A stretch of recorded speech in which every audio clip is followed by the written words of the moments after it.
8장 예수 그리스도는 신의 유일한 아들인가요? 8. Was Jesus Christ the only Son of God? 어떤 의미에서 나는 이미 이 질문에 답했습니다. 형태의 세계 안의 모든 것은 신의 진료로 창조되었습니다. 신이 없었다면 어떠한 창조물도 창조되지 않았을 것입니다. 그러므로 모든 생명 흐름은 신의 아들 또는 딸입니다. 그러나 독실한 그리스도교인들 중에는 나를 특별한 사람으로 매우 강하게 느끼는 사람들이 많으며 이 믿음은 어느 정도 타당성이 있습니다. 그렇다고 해서 내가 이 믿음에 전적으로 동의한다는 말은 아니며 단지 많은 그리스도교인들이 이 믿음을 고수하는 이유를 이해할 수 있다고 말하는 것입니다. 내가 설명해 보겠습니다. 신의 아들이나 딸이라는 것은 진정으로 어떤 의미일까요? 신은 여러분에게 자유의지와 창조 능력을 주었습니다. 원래 여러분의 생명 흐름은 신의 형상과 모양대로 창조되었으므로 고유한 개성을 가지고 있습니다. 그러나 여러분의 영적인 부모는 여러분의 개성을 불변하는 것으로 창조하지 않았습니다. 여러분에게는 영적인 부모가 닦아놓은 토대 위에 여러분의 개성을 구축할 수 있는 자유의지와 창조적 잠재력이 있습니다. 이것은 진정으로 여러분이 해야 할 일입니다. 그러므로 삶은 여러분의 생명 흐름이 끊임없이 정체성 감각을 구축하는 과정이라고 볼 수 있습니다. 전체적인 의미에서 여러분은 자신이 신의 개별화이며 자신이 신과 같은 완전한 창조력을 가지고 있음을 깨닫는 지점에 도달할 때까지 정체성 감각을 계속 구축해 나가게 되어 있습니다. 그래서 내가 이렇게 말한 것입니다. 여러분은 신입니다. 그러나 생명 흐름이 낮은 의식 상태에 빠져 영적인 기원을 잊어버리면 생명 흐름은 거짓된 정체성, 가짜 정체성 감각을 구축하기 시작합니다. 신의 관점에서 보면 필멸의 인간이라는 그 거짓 정체성 감각은 실제가 아닙니다. 그러나 여러분의 생명 흐름이 그 정체성 감각을 받아들이는 한 가짜 정체성 감각은 여러분이 아는 유일한 실제가 됩니다. 그러므로 그 정체성 감각은 생명 흐름에게 현실이 됩니다. 생명 흐름은 다른 것을 알지 못하기 때문에 그 가짜 정체성 감각이 비실제이며 일시적이라는 것을 깨닫지 못합니다. 생명 흐름에게는 이것이 유일한 정체성 감각이 됩니다. 생명 흐름의 관점. 신의 관점에서 보면 길을 잃은 생명 흐름도 여전히 그의 자녀 중 하나입니다. 그러나 생명 흐름의 틀과 정체성 감각으로 들어가면 그 생명 흐름은 자신을 신의 아들, 딸로 보지 않습니다. 그러므로 그 순간 생명 흐름은 신의 아들이나 딸로서 행동하지 않습니다. 생명 흐름이 자신의 신성한 기원을 받아들이지 않으면 신성한 잠재력을 표현할 수 없습니다. 생명 흐름이 그리스도가 될 수 있는 잠재력을 받아들이지 않으면 행동하는 그리스도가 될 수 없습니다. 내가 2000년 전에 지구에 나타났을 때 자신의 그리스도 의식을 완전히 깨달은 사람은 극소수에 불과했습니다. 그러므로 내가 지상에서 신의 유일한 아들처럼 보였다고 말할 수도 있습니다. 나는 내가 신의 아들임을 완전히 알고 있었기 때문에 신의 아들로서 행동했습니다. 다시 말해, 특정한 관점에서 그 상황을 보면 예수 그리스도는 실제로 그 특정한 시간대와 그 특정한 장소에 나타난 신의 유일한 아들이었다고 말할 수 있습니다. 따라서 일부 그리스도교인들이 이 생각에 대해 강한 감정을 갖는 것은 이해할 수 있습니다. 내가 그런 감정을 공유한다고 말하는 것은 아닙니다.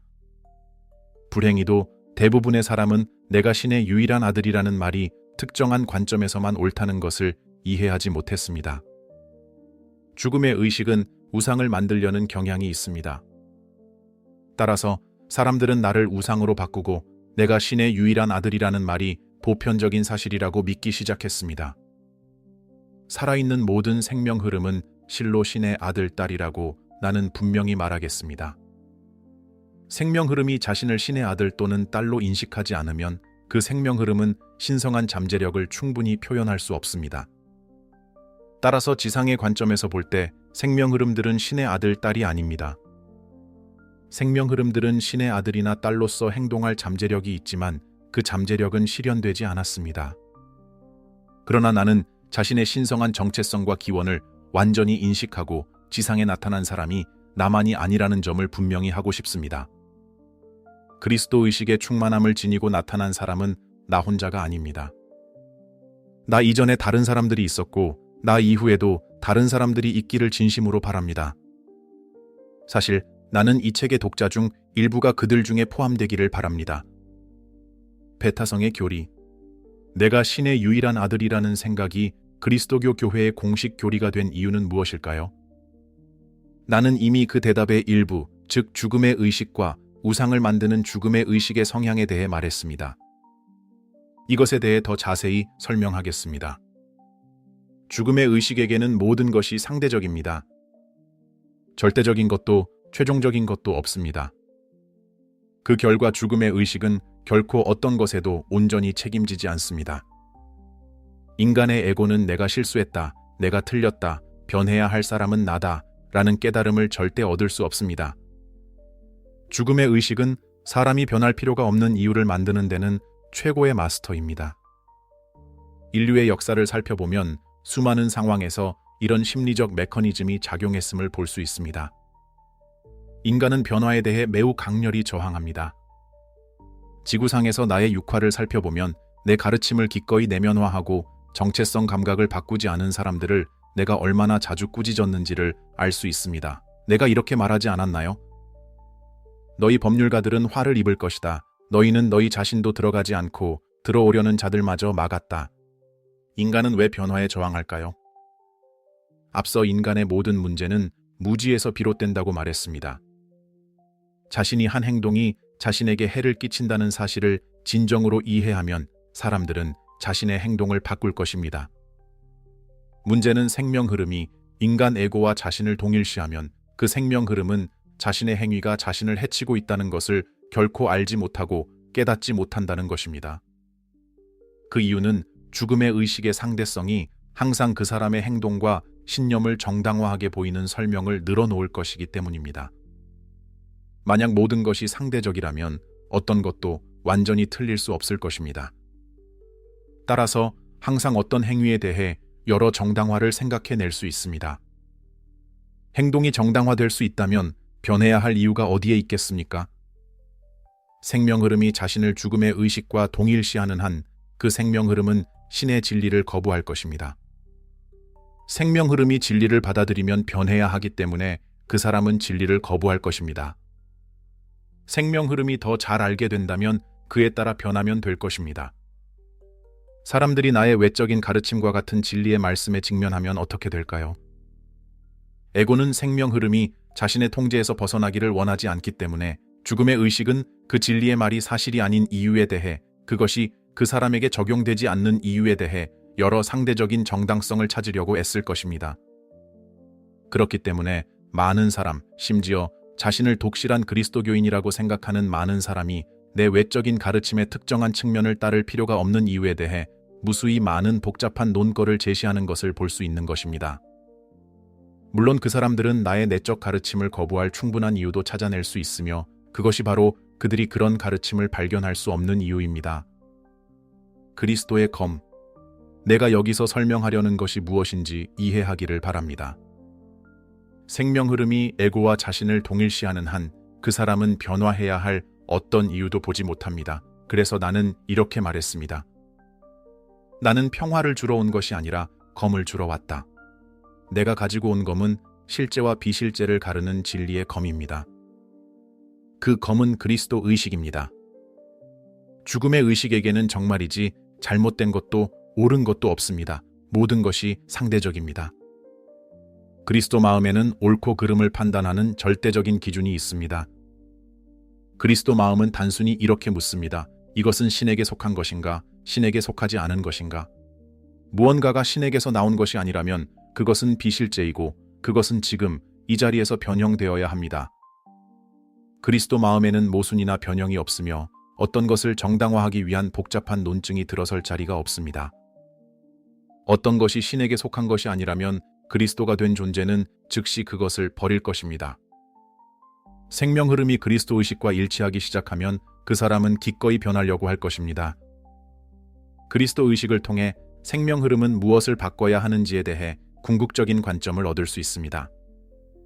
생명 흐름이 특정한 행동이나 생각이 잘못되었다는 이해를 얻으면 그 사람은 즉시 옛 방식을 버리고 새로운 이해를 받아들일 것입니다. 여러분은 내가 어떻게 제자들을 모았는지 기억할 것입니다.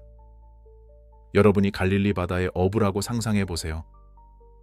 어느 평범한 날, 여러분은 그물을 청소하는 일상적인 일을 하고 있습니다. 그런데 갑자기 낯선 이가 여러분 앞에 나타나 이렇게 말합니다. 그물을 버려라. 내가 너희를 사람을 낚는 어부가 되게 하겠다.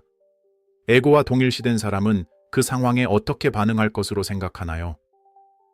그 사람은 즉시 그 상황의 의미를 평가하고 판단하고 해석하고 변명하기 시작할 것입니다. 그런 사람은 왜 그리스도를 따를 필요가 없는지 또는 왜 지금 당장엔 그리스도를 따를 필요가 없는지에 대해 온갖 변명을 늘어놓을 것입니다.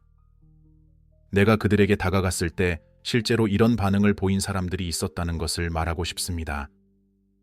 나는 12명 이상의 사람들을 제자로 불렀지만 그들 모두가 그 부름에 응답한 것은 아니었습니다.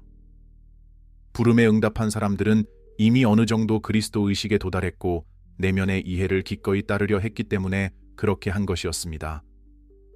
그러므로 내가 그들에게 나타났을 때 그들은 나를 육화 중인 그리스도로 인식했고 기꺼이 나를 따랐습니다.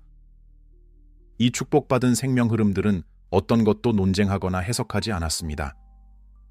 그들은 즉시 나를 알아봤고 그 인식에 따라 즉시 모든 것을 버리고 살아있는 육화한 그리스도인 나를 따르겠다고 자유의지로 결정했습니다.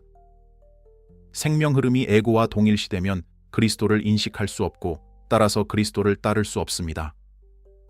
그 사람은 삶의 조건과 얽힌 그물을 버릴 수가 없습니다. 오늘날에는 그 어느 때보다 많은 생명 흐름들이 그물을 버리고 그리스도를 따를 준비가 되어 있습니다. 그러나 2000년 전에는 그렇지 않았습니다. 극소수의 사람만이 그런 수준의 의식에 도달했고 대중들은 여전히 죽음의 의식에 사로잡혀 있었기 때문에 살아있는 그리스도의 출현으로 인해 방해받고 싶지 않았습니다. 그들은 방해받지 않고 자신들의 삶의 방식을 바꾸지 않아도 되는 무지 속에 남아있기를 원했습니다. 그래서 이 사람들은 예수 그리스도가 신의 유일한 아들이라는 생각을 흔쾌히 받아들였습니다. 이것이 왜 그럴까요? 이것이 그들이 그들의 생활 방식을 계속할 수 있도록 궁극적인 변명거리를 제공했기 때문입니다. 내가 신의 유일한 아들이라면 사람들이 내 발자취를 따르는 것은 불가능합니다. 그러므로 그들이 스스로 구원을 얻기 위해 할 수 있는 일은 아무것도 없습니다. 그들은 그냥 외부의 구원자, 즉 내가 와서 그들을 구원할 때까지 기다리기만 하면 되었습니다.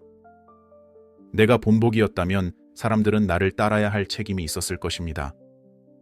다시 말해, 그들이 그리스도 존재가 될 수 있는 잠재력을 가지고 있다면, 그리고 그렇게 되는데 노력이 필요하다면 그들은 그들의 방식을 바꿔야 했다는 말입니다. 그들은 그물을 버려야 했습니다.